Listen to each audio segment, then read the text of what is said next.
Okay, welcome to tutorial 4, stagger blocks based on position. Here I've got animation of 3 cars that all pop up, and they all come up at the same time. The animation is fairly straightforward. I think it's just got a couple keyframes on the scale property. They all come up and they all just bobble around a little bit, which is pretty cool.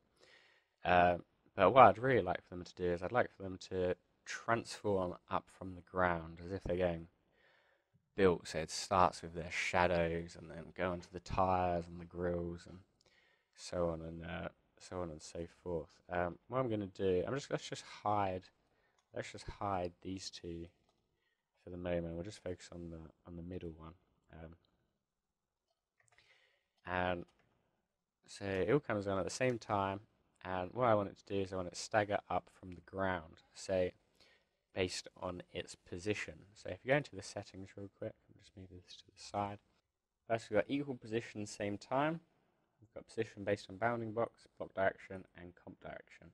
Now by default, when staggering based on position, Staircase will run through the layers and calculate the center point of each layer at that moment in time and stagger them accordingly, depending on whatever direction you've chosen. If equal position same time is checked, then if 2 or more layers have the same position, then they will be offset in time the same amount. And if unchecked, then they'll just go one after the other. Position based on bounding box works slightly differently, which we'll go into in a little bit more in a second. But that basically means that it will stagger them based on the nearest edge. So rather than working out the center point of each layer or block, it will work out what side, it will work out the bounding box, and it will work out what's the nearest side in comparison to the direction you're going and stagger them that way. But as I say, we'll go into a little bit more detail of that in a second. So let's keep that unchecked for now. Let's select our car. Let's create one block from it. So we'll create a single block of 31 layers. We want the direction to be up. Let's say equal position, same time. And let's just say we want to stagger them. We want it to be quite quick. So let's say let's say 3/4 of a frame, 0.75. Close the settings. Just zoom out a bit, and really simply, to stagger based on position, just hold Alt when you click. It's going to calculate the layers, and we come down now to the red layers. You can see that it's moved them, and if we run through now,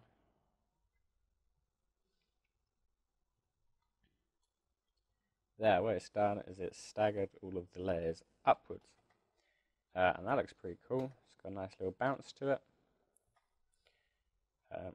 And so if we just have a run through, that looks really cool. And we can see that all of the layers stagger upwards. So we start with our shadow, and then our tires, and our grille, and our bumper, number plate, and then we go up to our windows and our wing mirror. So yeah, that looks awesome. And if we just have a little look through at the tires, you can see that both these tires start at the same time, and that is because we had equal positions checked. So if we uncheck this, Command Z, and we'll run it again, hold Alt and click. And if we just have a look at the tires now, you can see this time they've staggered one after the other, and they're different sizes. Personally, I prefer having equal position same time checked, as it's a little bit more symmetrical, and it works obviously really well in this case, but it might not work well in every case, so the option is there should you want to, should you need it.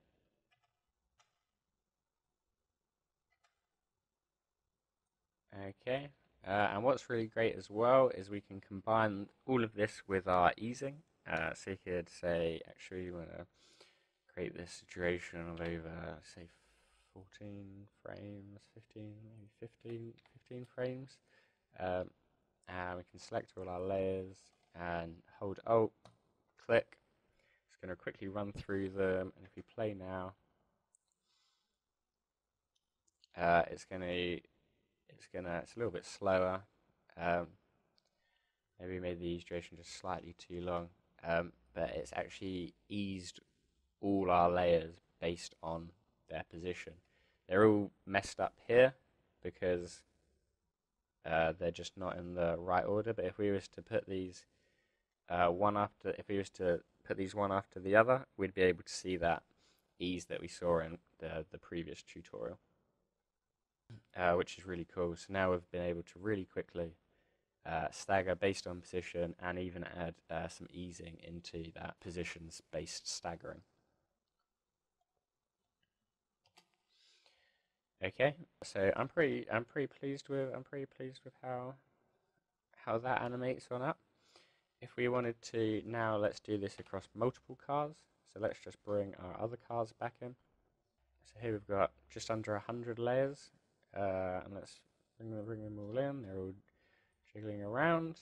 Now, what I'd really like is, I'm quite happy with how the car animates up, but it would be quite cool if this one animated up, and then this one, and then this one. So each block animates upwards, and then the blocks in relation to one another animate to the right. So if we go back into our settings, we'll keep block direction up, and we'll say comp direction, let's animate to the right, which is cool. Let's keep these settings. Maybe we'll make this just ever so slightly, let's make it 14 frames, just ever so slightly quicker. And we'll say block size. We could keep block size as 31, but we can also keep it empty, and we can do them based on its label color, as I know that each one of these cars is either yellow, red, or orange. So if I was to select these again now, splitting the layers based on their label color, on the ease duration of 14 frames, we want to animate inside the block we want to stagger inside the block going upwards, and we also want to do outside the block this time, because we want to do the blocks in relation to one another going right. So hold Alt and click move.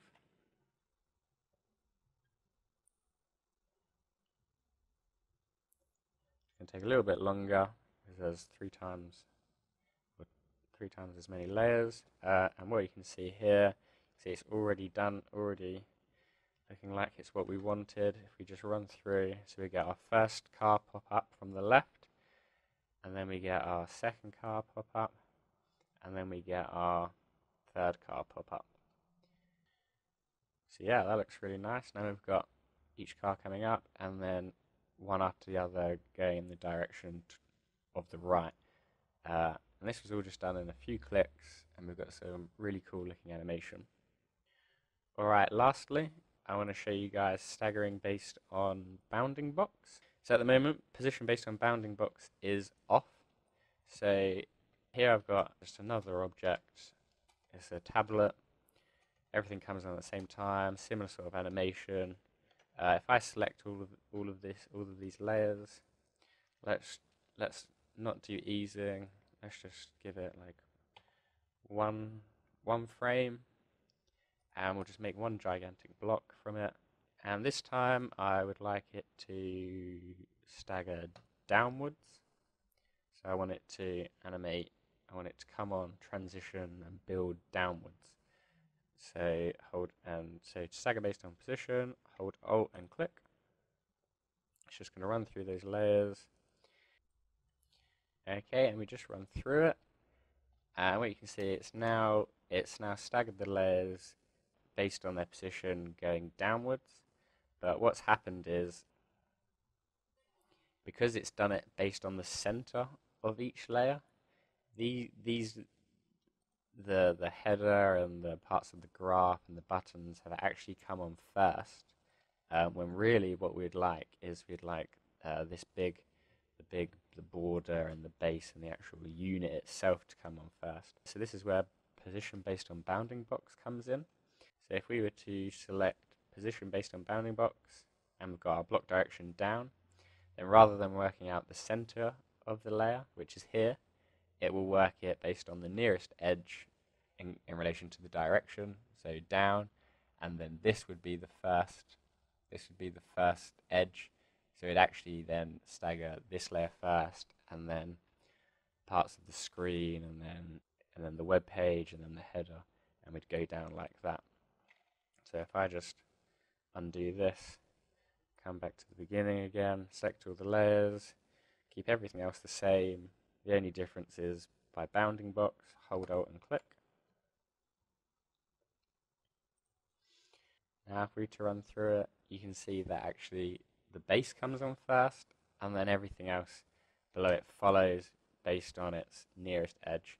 So first we've got the base, then we've got the parts of the screen, and then we've got the elements of inside the web page, and so you can see the real difference there. And yeah, so that looks wicked. Hopefully now you can see the difference between staggering based on bounding box and not based on bounding box. So just once more, bounding box does it on the nearest edge in comparison to the direction that you're going, and when it's not checked, it works out the center of the layer or block at that. It does it based on the center of the layer or block at that time.